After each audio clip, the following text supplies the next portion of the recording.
messieurs, bonsoir. Merci d'avoir choisi RTI 1 à la une de ce 20h. Ce mercredi, le gouvernement s'est réuni en Conseil des ministres sous la houlette du chef de l'État.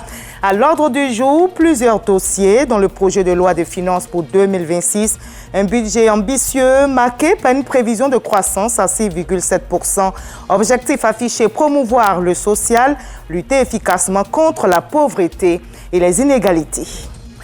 C'est historique. La Côte d'Ivoire vient de fixer le prix Bourg-Champ du cacao à 2800 francs CFA le kilogramme. Un record jamais atteint qui marque une hausse spectaculaire par rapport à la dernière grande campagne. Une bouffée d'oxygène pour ces milliers de planteurs dans un marché mondial marqué par l'instabilité. En route pour la Coupe du Monde. Avant le départ pour le Maroc, les éléphantes U17 ont été reçues aujourd'hui par la première dame Dominique Ouattara. Un moment de soutien et d'encouragement à la veille d'un grand défi sportif. L'épouse du chef de l'État leur a remis une enveloppe en signe d'encouragement. Fini les vacances pour les députés. Après 3 mois de pause, les élus de la nation ont repris ce mercredi le chemin de l'Assemblée nationale pour la deuxième session ordinaire de l'année. À l'approche de la présidentielle d'octobre et des législatives de décembre, le président de l'institution, Adama Bictogo, lance un appel à la paix. La bienvenue sur RTI 1. On ouvre ce journal avec le Conseil des ministres tenu ce mercredi sous la houlette du chef de l'État, Alassane Ouattara. À l'ordre du jour, plusieurs dossiers majeurs dont le projet de loi de finances pour 2026, un budget ambitieux avec une prévision de croissance à 6,7%. L'objectif est de renforcer le social, réduire la pauvreté et les inégalités. Nous y reviendrons dans quelques instants. Mais en attendant, on va encore aller avec cette très bonne nouvelle et c'est dans cette dynamique économique qu'on annonce donc de façon historique cette nouvelle qui réjouit en ce moment même les milliers de producteurs de cacao venus de différentes régions pour écouter le président de la République, Alassane Ouattara. Le prix Bourg-Champ de cacao a été fixé à 2800 francs CFA le kilogramme, un niveau jamais atteint. Et la bonne nouvelle, comme vous le voyez sur ces images, a été annoncée par le chef de l'État. C'est donc une bouffée d'oxygène pour ces milliers de planteurs. Nous vous proposons maintenant la déclaration du chef de l'État, Alassane Ouattara. Conformément à notre engagement de placer le producteur au cœur de nos politiques, je vous annonce qu'au titre de la campagne de commercialisation 2025-2026, le prix Bourg-Champ garanti du cacao bien séché et bien trié est fixé à 2800 francs le kilogramme. Le café bien décortiqué est de 1700 francs le kilogramme. Voyez-vous, en 2023, il y a 2 ans, nous avions fixé le prix à 1000 francs. Et ensuite, en octobre 2024, nous l'avions fixé à 1800. Et cette année, nous sommes à 1000 francs de plus, à 2800. Bonne campagne à chacune et à chacun de vous. Voilà, bonne campagne pour ces producteurs. Vous avez vu la joie sur leur visage. Et ces producteurs ont réagi au micro de notre reporter Jean-Luc Mangou. À 2200, aujourd'hui on a 2800. Donc on est très content, on est très fiers. C'est un sentiment de joie, un sentiment vraiment inestimé, une joie inestimée car le président de la République a dépassé nos entendements. Le prix qu'il a donné, on ne s'attendait vraiment pas à ça. Nous, on se disait entre 2500 et autres, mais il a vraiment dépassé ce que nous, on s'attendait. Depuis l'avènement du président de la République au pouvoir, depuis 2011, les prix du cacao ne font qu'augmenter au niveau du producteur. Aujourd'hui encore, pour nous montrer qu'il nous aime, il est venu lui-même en personne pour nous donner 2800 francs au kilogramme de cacao et 1700 francs au kilogramme de café. C'est extraordinaire. Nous serons toujours là pour l'accompagner dans toute sa politique de gouvernance. Depuis plus de 50 ans, nous exerçons le métier de cacao. C'est une première que nous avons ce prix-là, 2800. Nous sommes très satisfaits. La joie des producteurs est grande, mais après les chiffres, place aux actions concrètes. Dans la filière cacao, la hausse du prix Bourg-Champ impacte le quotidien de ces producteurs. Au-delà donc des revenus, c'est toute une politique de développement rural qui se met en place. Reprofilage des routes, électrification, écoles, centres de santé, une politique sociale pilotée par le Conseil Café Cacao à l'initiative du chef de l'État. Nous rapporte Mama Traoré, Adam Sangari. Planteur de cacao, Benjamin Yao se rend régulièrement à l'hôpital pour ses contrôles médicaux. Dans cet établissement sanitaire rural du département d'Agboville, il se présente avec sa carte de producteur et découvre que ce sésame ne sert pas seulement qu'à percevoir de manière sécurisée les recettes de ses récoltes.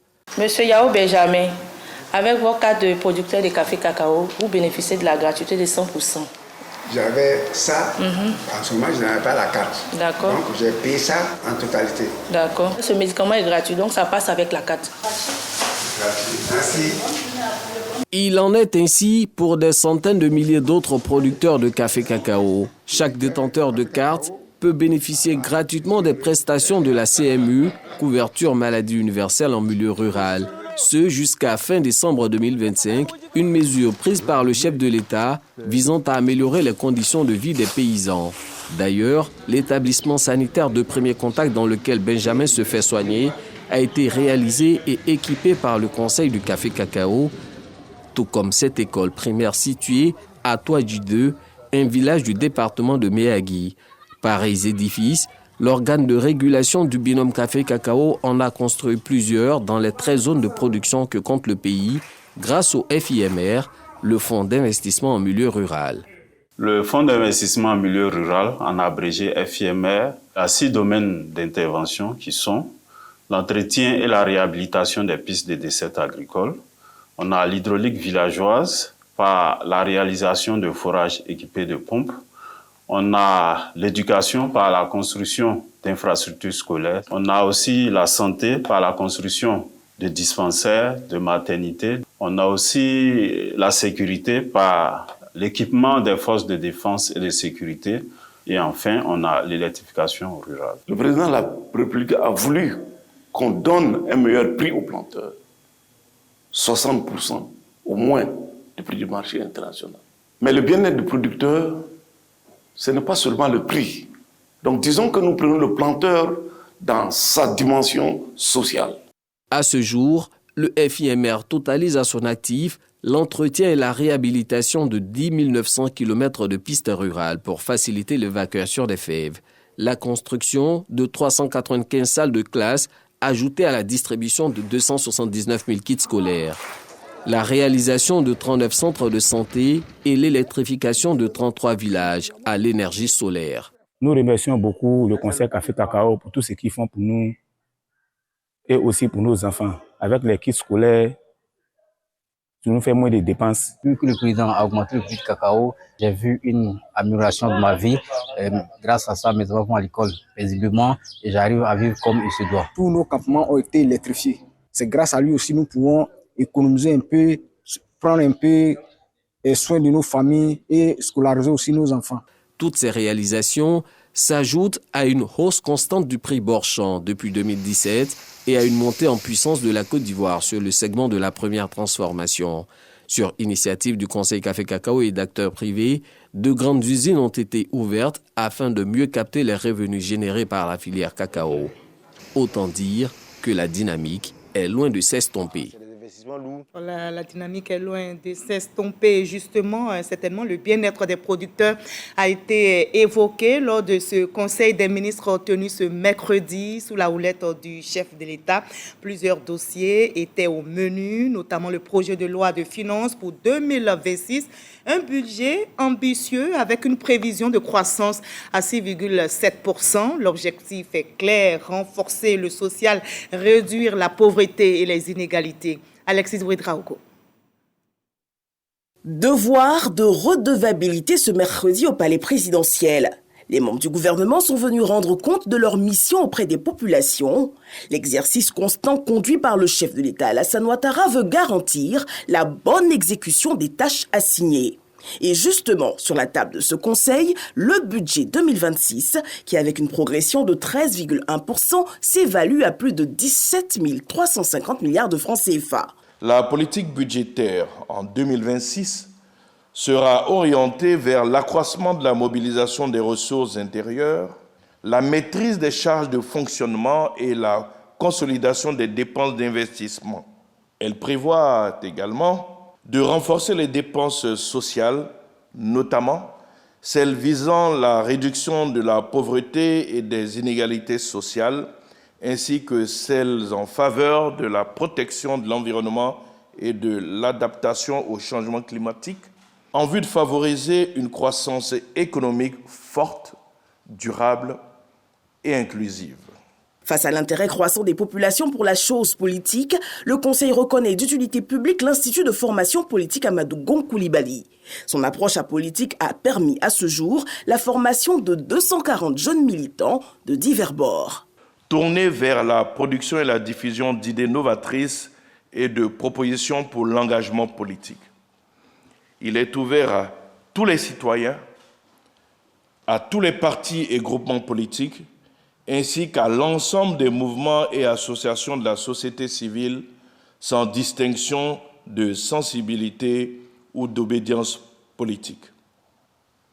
À ce jour, l'IFP-AGC a participé à la formation de plus de 240 jeunes militants de divers partis et groupements politiques et de plus de 150 000 cadres de l'administration et de la société civile ivoirienne. Au niveau des finances et du budget, un décret va désormais réajuster les dispositions particulières liées à chaque type de régie, notamment sur leur indemnité de responsabilité. Un autre, lui, va mettre en œuvre une plateforme de centralisation des jeux de hasard pour en améliorer le contrôle.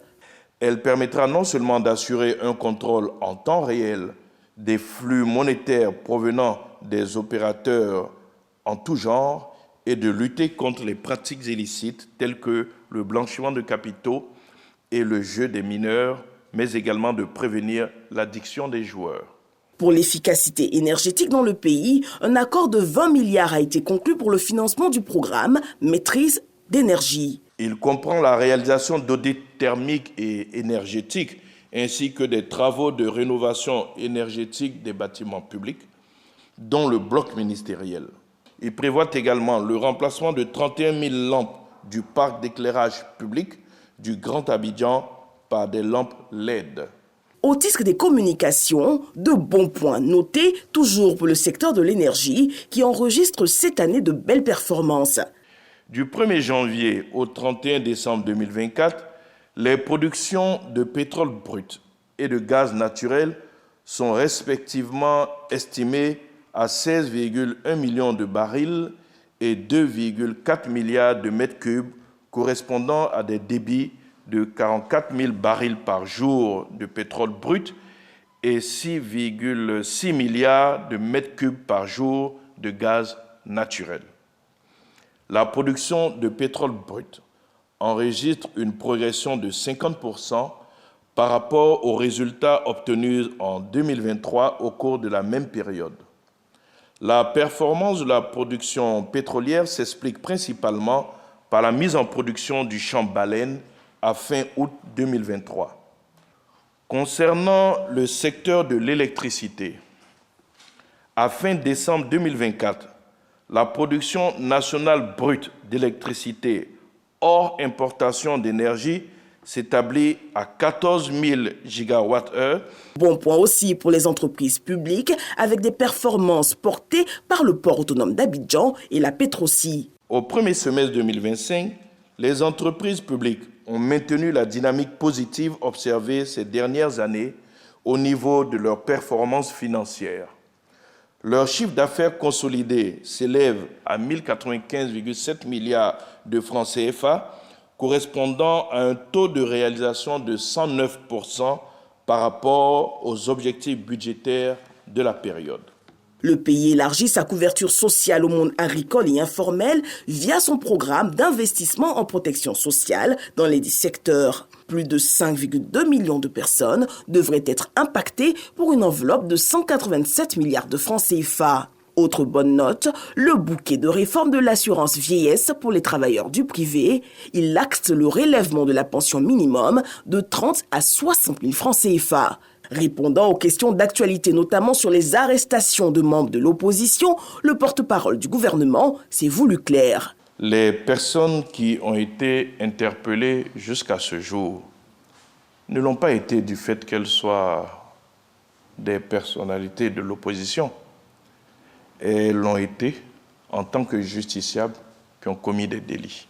Donc il ne faut pas mettre en avant le fait qu'elles soient de l'opposition, mais plutôt le fait que ce soit des justiciables qui ont commis des délits, qui ont enfreint la loi. Notre pays n'a jamais coupé, quelles que soient les difficultés que nous avons traversées, Internet, ou alors en réduire le débit pour que ce soit difficilement accessible donc, aux différents utilisateurs. Certains pays le font. Nous ne le faisons pas parce que nous respectons la liberté d'expression et la liberté d'opinion. Mais la liberté d'expression et la liberté d'opinion s'accompagnent aussi de responsabilité et de respect de la loi. Le Conseil a pour finir entendu le bilan de la participation officielle de la Côte d'Ivoire à l'Assemblée de haut niveau de la 80e session de l'ONU, l'occasion pour le pays de réaffirmer sa volonté sur la scène internationale d'organiser des élections transparentes, apaisées, sécurisées et démocratiques. Voilà, et autre actualité de ce mercredi, cette fois c'est du côté du sport. La première dame, Dominique Ouattara, a reçu ce mercredi donc les éléphantes U17 qualifiées pour la prochaine Coupe du Monde au Maroc. Une rencontre chaleureuse, vous allez le voir, ponctuée par la remise d'une enveloppe en guise de motivation pour les accompagner dans cette aventure, nous rapporte Mama Traoré. C'est la première fois que la Côte d'Ivoire participe à la Coupe du monde de football féminin de moins de 17 ans. Elle se tiendra du 17 octobre au 8 novembre prochain à Rabat au Maroc. Avant la compétition, le commando ivoirien vient recevoir les encouragements de la première dame Dominique Ouattara. Devant leur première supportrice, les joueuses promettent d'honorer la participation ivoirienne à ce tournoi. Nous partons à cette compétition. Confiantes, nous promettons de nous battre avec courage, discipline et honneur pour faire briller la Côte d'Ivoire sur la scène mondiale. Maman Dominique Ouattara, marraine, vous êtes pour nous une source d'inspiration et une mère dont la fierté nous pousse à aller toujours plus loin. Sur le rectangle vert, la Côte d'Ivoire enchaîne ces dernières années les exploits. Celui-ci résulte de l'intérêt croissant de la gente féminine pour le football, selon le président de la Fédération ivoirienne de football.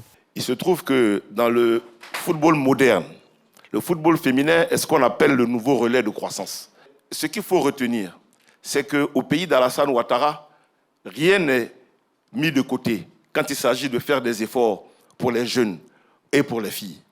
Et ce sont ces efforts qui, aujourd'hui, nous permettent d'aller défier les plus grandes nations du football au Maroc. Fier du parcours des éléphantes U17, Dominique Ouattara les exhorte à maintenir ce cap de performance. Mes chères filles, la performance que vous avez accomplie force l'admiration.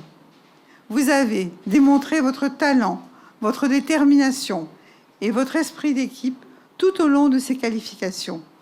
Vous êtes aujourd'hui des ambassadrices du football féminin de notre pays et vous portez haut les couleurs de cette compétition internationale.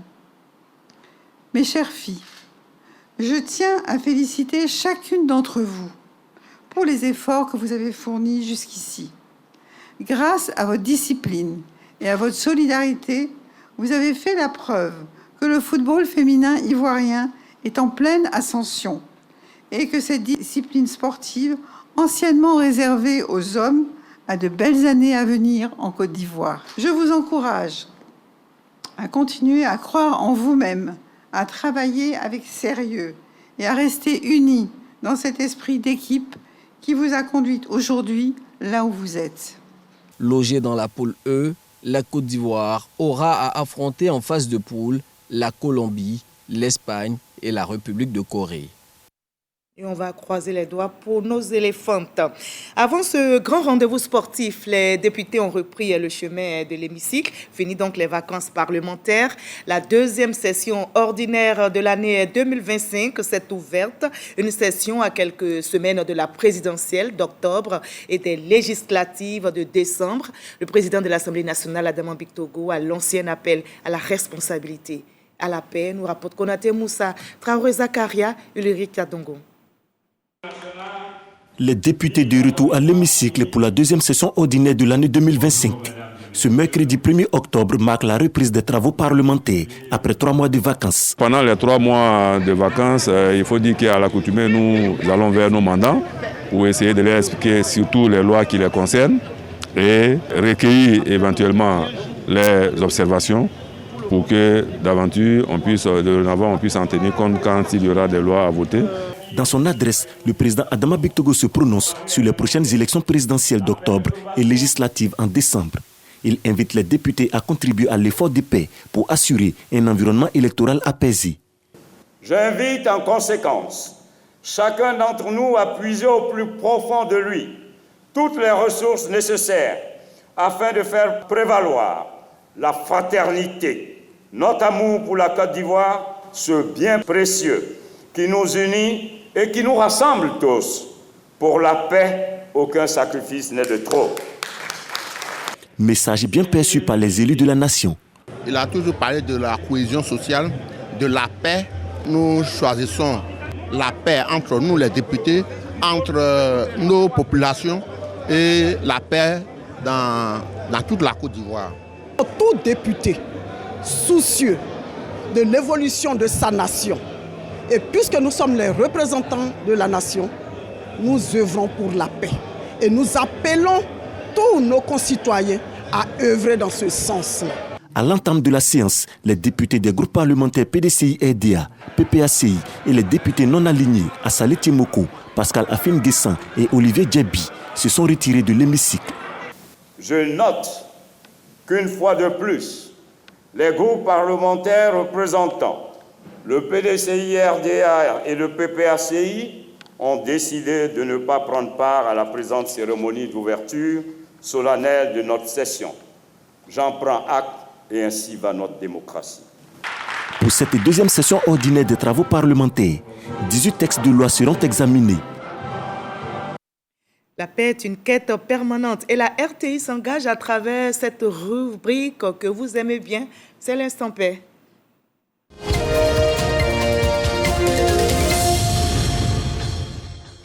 Nous prenons la direction de Zouaoumien et de Sakassou. 2 outils sont désormais au service du vivre ensemble. Les centres de médiation et d'arbitrage qui modernisent le rôle des chefferies traditionnelles et les centres de convivialité pour renforcer les liens sociaux dans les communautés rurales. Ce sont des espaces pensés pour désamorcer les tensions avant qu'elles ne dégénèrent. Didier Nguessan est allé à la rencontre de ces bâtisseurs de paix.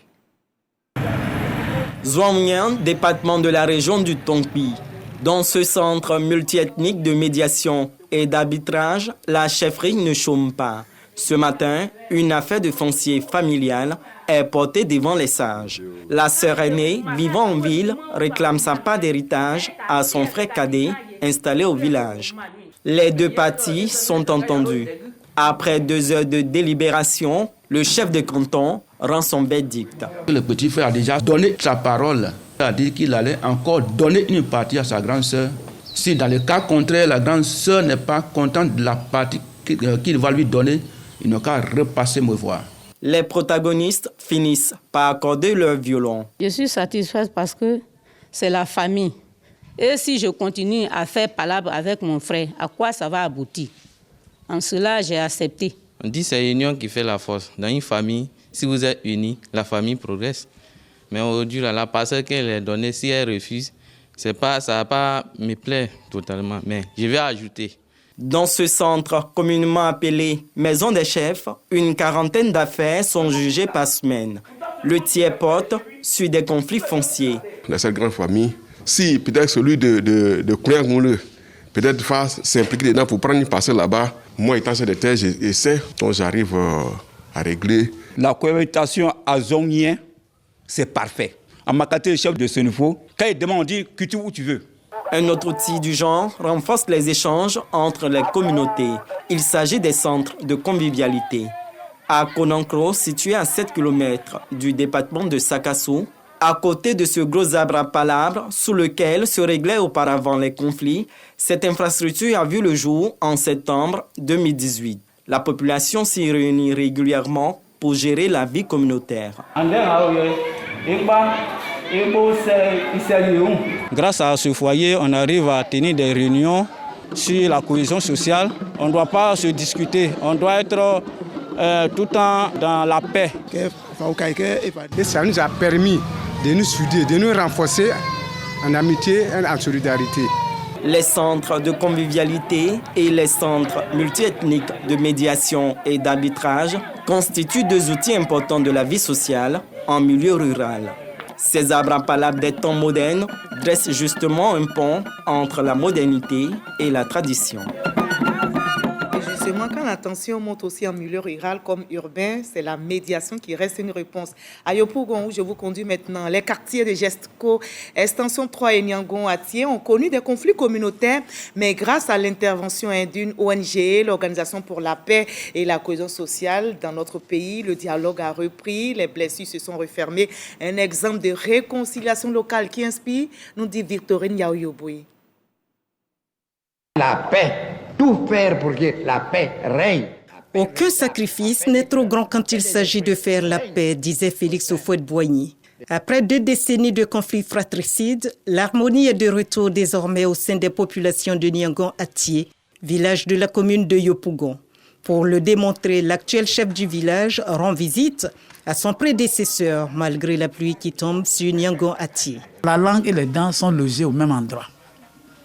Mais 2 fois, il y a un conflit entre les deux. Mais ça passe. Qu'est-ce qui peut faire ça? C'est un problème foncier. Mon papa m'a légué pas d'héritage. Sur 3 étages, il n'y a aucun lot. Il n'y a aucune rancœur envers lui. En tout cas, ce qui est l'entente là, ça va maintenant. Il a fallu une médiation pour concilier les parties en conflit. Médiation menée en 2023 par l'ONG pour la paix et la cohésion sociale en Côte d'Ivoire. Au bout de 3 mois de pourparlers, l'intérimaire de l'ancien chef de Niangon-Atié, devenu invalide, accepte de se retirer de la chefferie du village. J'ai assuré l'intérim de la chefferie pendant près de 5 ans. J'ai été lynché. L'affaire s'est soldée même à la gendarmerie, cette affaire-là. Bon, j'ai pardonné beaucoup. J'ai fait un gros sacrifice. Et aussi avec l'aide de l'ONG, j'ai eu à suivre le conseil. Et je dirais même que ils ont joué un très grand rôle dans la réconciliation ici, dans notre village. Suite au lynchage du chef par intérim, les informations que nous avons reçues nous disaient que les conflits datent depuis un bon moment. Et même il y a eu même mort d'homme et le chef même en question n'est plus dans le village et sa maison a même été incendiée dans son temps. Nous avons jugé bon d'approcher les côtés adverses. C'est du fait que vous soyez chef, doit avoir la guerre, c'est pas normal. Vous êtes des frères. Si lui, il a refusé de prendre le pouvoir actuellement qui veut la paix, ses adversaires aussi ne seront pas aussi au pouvoir. Donc la meilleure manière, c'est de trouver une personne neutre qui est le chef actuel, qui est le rassembleur de tout le village. C'est la paix en VO, rien que la paix. Là où il y a des accords, il faut avoir des partisans de la paix pour semer les graines du pardon par la médiation. Cette stratégie de l'ONG pour la paix et la cohésion sociale en Côte d'Ivoire a également porté ses fruits à Gestco Extension 3, un sous-quartier de Yopougon antérieurement opposé par l'élection de son président. Je remercie le président de l'ONG parce que ça n'a pas été facile pour lui. C'est grâce à lui aujourd'hui le quartier est devenu stable. La page de la discorde tournée ici comme à Niangon-Atié, l'attention des populations est désormais focalisée sur leur cadre de vie. Voilà, et la paix appelle aussi à la solidarité. Nous sommes aujourd'hui le 1er octobre, octobre rose, lutte contre le cancer du sein, mais également solidarité envers les personnes âgées. Chose promise, chose due. À 128 ans, la doyenne Joséphine Ya voit son rêve devenir réalité. 6 mois donc après avoir formulé une doléance lors de la journée de la femme, elle reçoit aujourd'hui les clés d'une maison neuve construite à l'initiative du président de la République, Alassane Ouattara. Et on va terminer justement ce 20 par cette annonce historique qui réjouit en ce moment même les milliers de producteurs de cacao venus de différentes régions pour écouter le président de la République, Alassane Ouattara. Le prix Bourg-Champ du cacao a été fixé à 2800 francs CFA le kilogramme, un niveau jamais atteint. Et la bonne nouvelle a été annoncée par le chef de l'État, une bouffée d'oxygène pour les planteurs de Côte d'Ivoire. C'est tout pour ce soir. Merci de nous avoir suivis. Demain 13h, retrouvez Marine Cognan. À demain 20h. On n'oublie pas, dans la paix, ce trésor inestimable.